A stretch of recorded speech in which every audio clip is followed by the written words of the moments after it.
আজকে এক্সপ্লেন করব Korean zombie movie train to Busan part 1। আজকে আর তেমন কোনো ইন্ট্রো দেব না, শুধুমাত্র মুভির কিছু ক্লিপ দেখিয়ে ডাইরেক্ট ঢুকে পড়ব কাহিনীর ভেতর। তবে একটাই কথা বলে দিই, এই মুভির শেষটা কিন্তু আপনার হৃদয় ছুঁয়ে যাবে।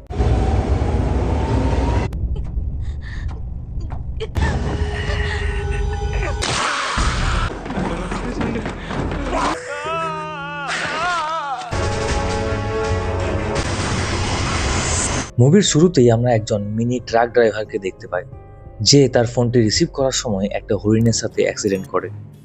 প্রথমে দেখে হরিণটিকে মৃত মনে হলেও কিছুক্ষণ পর আবারও উঠে দাঁড়ায়। তবে হরিণটিকে দেখে এখন একদম স্বাভাবিক মনে হচ্ছিল না। হরিণটির চোখের রং একদম পাল্টে গেছে।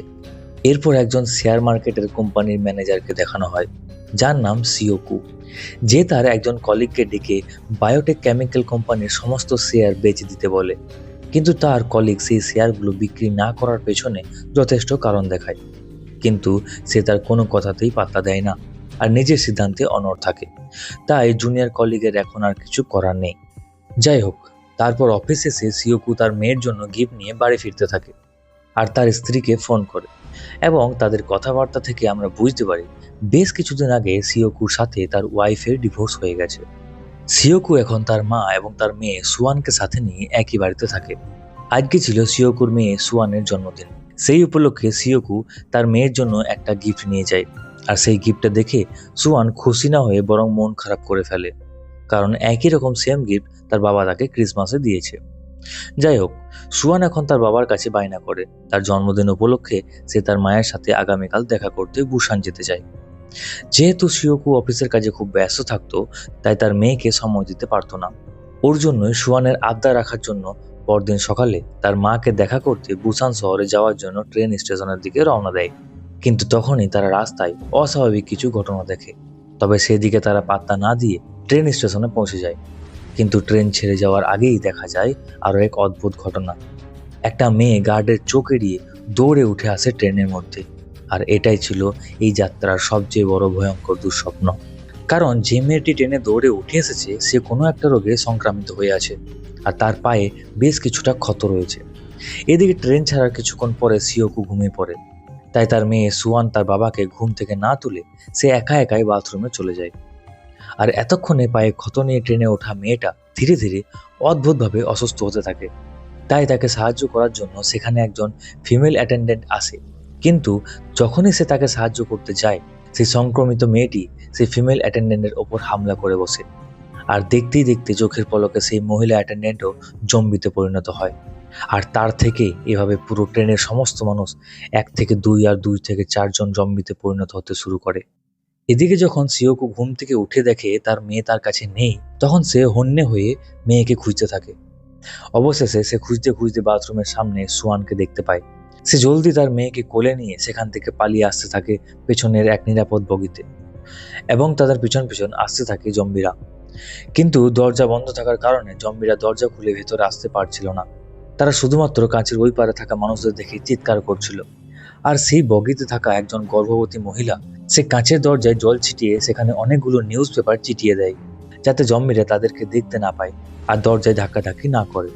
আর সেই গর্ভবতী মহিলা স্বামীর নাম ছিল স্যাং।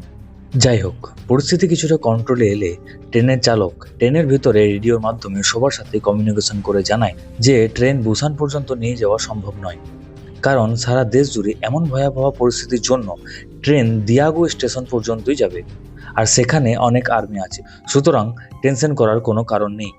তাই তারা ট্রেন নিয়ে যেতে থাকে দিয়াগো স্টেশনের দিকে। কিন্তু ইতিমধ্যে ইয়নসুক নামে ট্রেনের এক যাত্রী কার সাথে যেন ফোনে কথা বলে জানতে পারে দিয়াগো স্টেশন একদমই সেফ নয়, আর এই কথাটি সিওকু শুনে ফেলে। তাই সে নিজেও তার একজন ক্লায়েন্টকে ফোন করে জানতে পারে যে সত্যিই আসলে দিয়াগো স্টেশন এই মুহূর্তে আর সেফ নয়। তখন সিওকু তার ক্লায়েন্টকে বলে, আমাকে প্লিজ দিয়াগো স্টেশন থেকে নিরাপদে বের হতে সাহায্য করো, এর পরিবর্তে আমি তোমাকে অনেকগুলো শেয়ার ফ্রিতে দেব। আর এই অফার শুনে সিওকু ক্লায়েন্ট তাকে বলে, ঠিক আছে, তাহলে আপনি মেন গেট দিয়ে না গিয়ে পূর্ব দিকে ছোট্ট একটা গেট দিয়ে বের হবেন, আর আমি সেখানেই আপনাকে রিসিভ করে নেব। তারপর টানা একটা জার্নি করে ট্রেন পৌঁছায় দিয়াগো স্টেশনে। যাত্রীরা একে একে ট্রেন থেকে নেমে দেখে স্টেশন পুরোই ফাঁকা পড়ে আছে। তাই সবাই যে যার মতো মেন গেট দিয়ে বের হতে থাকে। কিন্তু সিওকু তার ক্লায়েন্টের বলা পূর্ব দিকের ছোট একটা রাস্তা দিয়ে তার মেয়েকে নিয়ে বের হতে থাকে।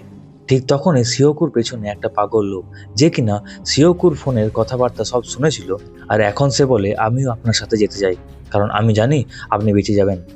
আর সেই রাস্তায় একজন আর্মি অফিসার আসতে থাকে তাদের দিকে সাহায্যের আশায়। সেই পাগল লোকও দৌড়াতে থাকে আর্মি অফিসারের দিকে, কিন্তু তখনই তারা দেখতে পায় এক ভয়ঙ্কর দৃশ্য, কারণ সেই আর্মি অফিসারের পেছনে ছিল আরো অনেকগুলো জম্বি, যারা ছুটে আসছে তাদের আক্রমণ করতে। অপরদিকে মেন গেট দিয়ে বের হতে থাকা যাত্রীদের ওপর শয়ে শয়ে আর্মি জম্বি হামলা করে। প্রাণপণে ছুটে বাঁচার চেষ্টা করে সেই যাত্রীরা, তবে অনেক লোক জম্বিদের হামলায় শিকার হয় আর প্রাণ হারায়। এদিকে তখনই একা দাঁড়িয়ে থাকা সুয়ানের উপর এক জম্বি হামলা করে, কিন্তু তখনই সেখানে স্যাং এসে সুয়ানকে বাঁচিয়ে নেয়। আর এই জম্বি হামলায় ট্রেনে থাকা বেশ কিছু স্কুলের স্টুডেন্টও জম্বির শিকার হয়, আর সবাই পরিণত হয় জম্বিতে, শুধুমাত্র একটি ছেলে ও তার গার্লফ্রেন্ড ছাড়া। আর সেই ছেলেটি সিওকু এবং স্যাং তিনজন মিলে সাহসিকতার সঙ্গে জম্বিদেরকে আটকে দিয়ে বাকি যাত্রীদেরকে ট্রেন অবধি পৌঁছাতে সাহায্য করে। আর সমস্ত যাত্রীরা তাদের জীবন বাঁচাতে এক একজন এক এক কামরায় হুড়োহুড়ি করে ঢুকতে থাকে। এদিকে ট্রেনের চালক তখন সেখানে থাকা ইয়নসুক নামক এক ব্যক্তির সাথে আলোচনা করে যে বুসান শহরই একমাত্র সুরক্ষিত শহর, যেখানে এখন অবধি সংক্রমণ ছড়ায়নি। তাই এই মুহূর্তে আমাদের জন্য বুসানই একমাত্র নিরাপদ শহর। তাই তারা ট্রেন ছেড়ে দেয় বুসান যাওয়ার উদ্দেশ্যে। আর একদম শেষে কোনো রকমে দৌড়ে দৌড়ে ট্রেনে ওঠে সিওকু, স্যাং আর সেই স্কুলের ছাত্রটি। এখন তারা ট্রেনে ওঠে স্যাং ওর নিজের স্ত্রীকে ফোন করে জানতে পারে তার গর্ভবতী স্ত্রী সিওকুর মেয়ে সুয়ানকে নিয়ে 13 নম্বর বগির বাথরুমে আটকে রয়েছে। আর সেই স্কুলের ছাত্রটি তার গার্লফ্রেন্ড জিনকে ফোন করে জানতে পারে তার গার্লফ্রেন্ডও এখন অনেকগুলো লোকের সাথে নিরাপদে একটা কামরায় রয়েছে। সেই স্কুলের ছাত্রটি তার গার্লফ্রেন্ড জিনকে বলে আমরা তোমাদের বগিতে আসছি। এখন জিন খুশিতে গিয়ে বগিতে থাকা বাকি লোকজনদের বলে তার বন্ধুরা সেখানে আসছে। কিন্তু সেই কামরায় থাকা ইয়নসুক ছিল খুব স্বার্থপর একজন মানুষ। সে ট্রেনের কামরায় থাকা মানুষদেরকে ভুল বুঝিয়ে বলে আমরা আমাদের এই সেফ বগিতে বাইরের কাউকে ঢুকতে দেব না, কি গ্যারান্টি আছে যে ওরা আমাদেরকে ইনফেক্টেড করবে না। আর এদিকে সিওকু, স্যাং ও স্কুলের ছাত্রটি প্রস্তুতি নিতে থাকে 13 নম্বর বগিতে যাওয়ার জন্য। তারা অনেক সাহসিকতার সঙ্গে সামনে আসা জম্বিদের মেরে এগিয়ে যেতে থাকে। ঠিক তখনই ট্রেন চলে আসে ফার্স্ট টানেলের ভেতরে। তখনই তারা খেয়াল করে টানেলের ভেতর অন্ধকারের কারণে জম্বিরা কিছুই দেখতে পাচ্ছে না। তাই তারা জম্বিদের অন্ধত্বের সুযোগ নিয়ে দ্রুত পৌঁছে যায় 13 নম্বর বগিতে। এখন তারা সেখানে থাকা স্যাংয়ের স্ত্রী ও সিওকুর মেয়ে সুয়ান ও এক বৃদ্ধ মহিলাকে নিয়ে নিরাপদ বগির দিকে এগিয়ে আসতে থাকে। কিন্তু তখনই সেই বগিতে থাকা পাগল লোকটিকে বাঁচাতে গিয়ে সিওকু পড়ে যায় জম্বিদের চোখে। তখনই তারা চলে আসে নিরাপদ বগিতে, কিন্তু দরজা পুরোপুরি বন্ধ করার আগেই জম্বিরা তাদের হাত পা মাথা ঢুকিয়ে দরজাকে আটকে দেয়। স্যাং কোনো রকম তার সর্বশক্তি দিয়ে দরজা ধরে রাখে, আর সিওকু লড়াই করছিল সেই জম্বিদের সাথে। এর ঠিক অপর পাশে বগিতে ছিল সমস্ত বাকি সুস্থ মানুষরা। তখন সেই স্কুলের ছাত্রটি প্রাণপণ চিৎকার করে তাদের দরজা খুলতে বললেও কেউ কোনো সাড়া দেয় না। উল্টে তার গার্লফ্রেন্ড জিনের মুখ চেপে ধরে এবং দরজা আরো শক্ত করে লাগিয়ে দেয়। তখন ছাত্রটা রেগে গিয়ে হাতে থাকা বেসবল ব্যাট দিয়ে দরজায় ক্রমাগত আঘাত করতে থাকে, নিজেদের জীবন বাঁচানোর শেষ চেষ্টা করতে থাকে। কিন্তু ততক্ষণে জম্বিদের আটকে রাখা দরজা ধরে থাকা স্যাংকে এক জম্বি কামড়ে দেয়। স্যাং তার স্ত্রীর চোখের সামনে ধীরে ধীরে জম্বিতে পরিণত হতে থাকে। অবশেষে ছাত্রটি সেই বগির দরজা ভেঙে ফেলতে পারলেও এতক্ষণে স্যাংয়ের ধরে থাকা সেই দরজা ভেঙে জম্বিরা তার উপর হামলা করে দেয়। কিন্তু স্যাং তার জীবনের শেষ সময়েও সর্বশক্তি দিয়ে আটকাতে থাকে জম্বিদের, বাঁচিয়ে দেয় তার অনাগত সন্তান এবং স্ত্রীর জীবন। এরপর কোনো রকমে তাদের কয়েকজন নিরাপদ বগিতে পৌঁছাতে পারলেও তাদের সাথে থাকা বৃদ্ধ মহিলাটি ও স্যাং জম্বিদের হাতেই মারা যায়। এবার নিরাপদ বগিতে পৌঁছে সিওকু সেই স্বার্থপর ইয়নসুকের ওপর হামলা করে আর তাকে প্রচন্ড মারধর করে এবং বলে তোমার জন্য তারা দুজন মারা গেল, তুমি যদি আগে দরজা খুলতে তাহলে তারা হয়তো এই যাত্রায় বেঁচে যেত। কিন্তু ইয়নসুক উল্টে বগির সবাইকে উস্কে দিয়ে বলে এরা হয়তো ইনফেক্টেড, এদের সবাইকে অন্য বগিতে পাঠিয়ে দাও, না হলে এরা আমাদের সবাইকেও কামড়ে জম্বিতে পরিণত করবে আর আমাদের সবাইকে মেরে ফেলবে। তখন সেই বগিতে থাকা সবাই ইয়নসুকের কথায় একত্রিত হয়ে সেই বগিতে থাকা সিওকুর মেয়ে, স্যাংয়ের গর্ভবতী স্ত্রী, স্কুলের ছাত্রটি আর সেই পাগল লোকটিকে পাশের কামরায় পাঠাতে যায়। তখনই সেই স্কুল ছাত্রের গার্লফ্রেন্ড জিন বলে আমিও তোমাদের সাথে যেতে চাই, আমাকে নিয়ে চলো। এবার তারা 6 জন মিলে চলে যায় পাশের বগিতে। কিন্তু এই বগিতে থাকা এক বৃদ্ধা মহিলাকে দেখে খুব আপসেট লাগছিল, কারণ এই বগিতে আসার আগে স্যাংয়ের সাথে যে বৃদ্ধ মহিলাটি জম্বিদের হাতে মারা গিয়েছিল সে ছিল তারই নিজের বোন। মহিলাটি বুঝতে পারে এই বগিতে থাকা স্বার্থপর লোকগুলোর জন্যই তার বোনকে সে চিরতরে হারিয়ে ফেলেছে। তাই মহিলাটি সেই বগিতে থাকা স্বার্থপর লোকগুলোকে উচিত শিক্ষা দিতে নিজেই সামনে এগিয়ে গিয়ে সেই জম্বি ভর্তি কামরার দরজাটি খুলে দেয়। আর মুহূর্তেই স্বার্থপর লোকদের ওপর ঝাঁপিয়ে পড়ে সেই জম্বিরা, আর নেমে আসে এক ভয়ঙ্কর ধ্বংসলীলা। আর এতেই মারা যায় প্রায় সবাই।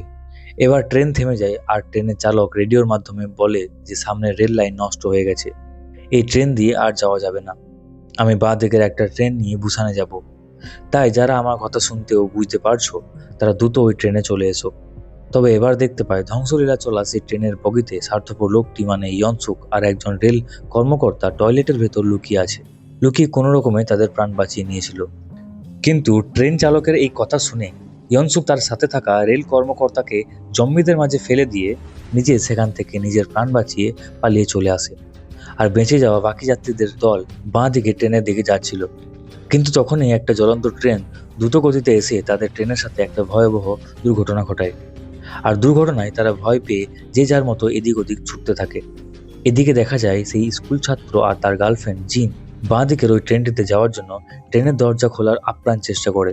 কিন্তু হঠাৎ সেই বগিতে পেছন দিক দিয়ে সেই স্বার্থপর লোকটি চলে আসে আর জিনকে ধাক্কা দিয়ে ফেলে দেয় জম্বিদের সামনে, আর নিজে সেখান থেকে পালিয়ে যায়। কিন্তু সেই ছাত্রটি তার গার্লফ্রেন্ডকে এই অবস্থাতে কোনো মতেই ছেড়ে যেতে চায় না। তবে সে জানে তার গার্লফ্রেন্ড এখন জম্বি হয়ে যাবে, আর এটা জানা সত্ত্বেও সে তার সাথে থাকে। এক পর্যায়ে জিনও জম্বিতে পরিণত হয়ে যায়, আর তার বয়ফ্রেন্ডকেও সেই গলায় কামড়ে দেয়, আর তারা দুজনে জম্বিতে পরিণত হয় এবং তাদের দুজনের যাত্রা এখানে শেষ হয়। এদিকে ইয়নসুক নিজেকে বাঁচাতে নিরাপদ ট্রেনের দিকে প্রাণপণ দৌড়াতে থাকে। তবে ইয়নসুক পা মচকে পড়ে যায় রেল লাইনের ওপর। এটি দেখে সরল মনে তাকে সাহায্য করতে আসে ট্রেনের চালক, কিন্তু নিজে জম্বিদের হাতে একটা কামড় খাওয়ার পরও লোকটি ট্রেনের চালককে ধাক্কা দিয়ে দেয় সেই জম্বিদের মাঝে, আর নিজে দৌড়াতে দৌড়াতে বাঁ দিকে ট্রেনে গিয়ে উঠে পড়ে। আর বেচারা ট্রেনের চালক এখন সেখানেই মারা যায় আর জম্বিতে পরিণত হয়। অপরদিকে সিওকুদের দেখা যায় তারা চারজন এক জায়গায় আটকে পড়েছে, যেখানে তাদের ওপর পড়ে আছে জম্বি ভর্তি একটা ট্রেন। এখন তারা তাদের জীবন হাতে নিয়ে কোনো রকমে সিওকু তার মেয়ে এবং স্যাংয়ের স্ত্রীকে নিয়ে বেরোতে থাকে। কিন্তু হঠাৎই তাদের ওপরে থাকা সেই ট্রেনের কাঁচ ভেঙে সব জম্বিরা তাদের ওপর পড়তে থাকে। আর এটি দেখে সেই পাগল লোকটি নিজের জীবন উৎসর্গ করে জম্বিদের কাছে, আর বাঁচিয়ে দেয় সেই বাবা মেয়ে আর গর্ভবতী স্যাংয়ের স্ত্রীকে। এবার তারা তিনজন প্রাণপণে দৌড়ে দৌড়ে সেই বুসানগামী ট্রেনটিকে ধরে ফেলে। কিন্তু জম্বিরা কোনোভাবেই তাদের পিছু ছাড়ে না। একসাথে শয়ে শয়ে জম্বি তাদের পিছনে ট্রেনের রেলিং ধরে একসাথে ঝুলতে থাকে। আর এতগুলো জম্বি একসাথে থাকার কারণে ট্রেনের ইঞ্জিনের স্পিড কমতে থাকে। এবার আর কোনো রাস্তা দেখতে না পেয়ে সিওকু অনেক চেষ্টা করে জম্বিদের হাতে লাথি মেরে মেরে কোনো রকমে ট্রেনকে জম্বি মুক্ত করে। তবে সিওকু ট্রেনের কেবিনে গিয়ে দেখে ইয়নসুক এতক্ষণে জম্বিতে পরিণত হয়ে গেছে। তখন ইয়নসুক সিওকুকে দেখে তার উপর হামলা করে দেয়, আর লোকটির সাথে সিওকুর ভয়াবহ ফাইট হয়। কিন্তু শেষমেশ সিওকু ইয়নসুককে ট্রেন থেকে ফেলে দিতে সক্ষম হয়। তবে সেই লোকটি পড়ে যাওয়ার আগে সে সিওকুর হাতে একটা কামড় দিয়ে গেছিল, আর সেই হাতের কামড় দেখে সিওকু বুঝে যায় তার সময় চলে এসেছে তার মেয়েকে ছেড়ে যাওয়ার। তাদের যাত্রা এত দূর অবধি ছিল। তাই সিওকু তার জ্ঞান থাকতে থাকতে তার মেয়ে আর স্যাংয়ের গর্ভবতী স্ত্রীকে ট্রেনের চালকের রুমে ঢুকিয়ে দিয়ে ভালো করে বুঝিয়ে দেয় কিভাবে ট্রেনটি ব্রেক করে থামাতে হবে। ছোট্ট সুয়ান তার বাবাকে কোনো মতেই ছাড়তে চায় না। চোখের জলে ভাসিয়ে হলেও তার বাবাকে সে রাখতে চায়। কিন্তু সিওকুর যে আর কোনো উপায় নেই, তার সময় শেষ, তার মেয়েকে ছেড়ে যাওয়ার সময় চলে এসেছে। তাই সিওকু তার মেয়েকে ছেড়ে ট্রেনের একদম শেষ প্রান্তে এসে পড়ে। এক পাশে মেয়ের কান্না, আর এক পাশে জম্বিতে পরিণত হতে থাকা বাবা মনে করতে থাকে তার মেয়েকে প্রথমবার করে নেওয়ার কথা, একটু একটু করে বড় করার কথা। আর এই সব স্মৃতি মনে করতে করতেই সে ট্রেন থেকে লাফ দেয়। নিজের মেয়েকে বাঁচাতে বিসর্জন দেয় তার জীবন। এখন শুধুমাত্র সুয়ান আর স্যাংয়ের স্ত্রী বেঁচে থাকে। আর তারা পৌঁছে যায় বুসান স্টেশনে, যেখানে আর্মিরা দেওয়ালে বন্দুক তাক করে বসেছিল। সেই আর্মিরা প্রথমে তাদেরকেও জম্বি ভেবে শ্যুট করে দিতে চাইলেও পরে তারা দেখতে পায় তারা দুজন ভালো মানুষ। আর সুয়ান তার বাবাকে হারানোর পর তার বাবার স্মৃতিতে গান গাইছিল, আর এই গান শুনে আর্মিরা বুঝতে পারে তারা দুজন সুস্থ মানুষ। তাই আর্মিরা তাদেরকে সেখান থেকে বাঁচিয়ে নেয়। আর এইভাবেই এই মুভিতে আমাদেরকে দেখানো হয়েছে ইয়নসুকের মতো কিছু মানুষ রয়েছে যারা নিজেদের স্বার্থের জন্য অন্যদের বলিদান দিতে দুবার ভাবে না। আসলে যে ভাইরাসের কারণে মানুষ জম্বিতে পরিণত হচ্ছিল সেই ভাইরাসটি ছিল একটি বায়োটেক কোম্পানির। আপনাদের নিশ্চয় মনে আছে মুভির শুরুতেই সিওকু যে বায়োটেক কোম্পানির সমস্ত শেয়ার বিক্রি করে দিতে বলেছিল অতিরিক্ত লাভবান হওয়ার জন্য, তখন সেই কোম্পানিটি ভয়াবহ লসের মুখে পড়ে। আর তখনই তারা একটা ভয়ানক ভাইরাস নিয়ে কাজ করছিল। কিন্তু লসের কারণে তারা ভালোভাবে সেই প্রজেক্টটি মেজারমেন্টে ভালো টাকা খরচ করতে পারেনি, ফলে ভাইরাসটি লিক হয়ে যায়। তো আজ আবার আসি নতুন একটা সিনেমার এক্সপ্লেনেশন নিয়ে। ততক্ষণ আপনারা আমাদের ভিডিওটি শেয়ার করে লাইক দিয়ে চ্যানেলটি সাবস্ক্রাইব করে নিন।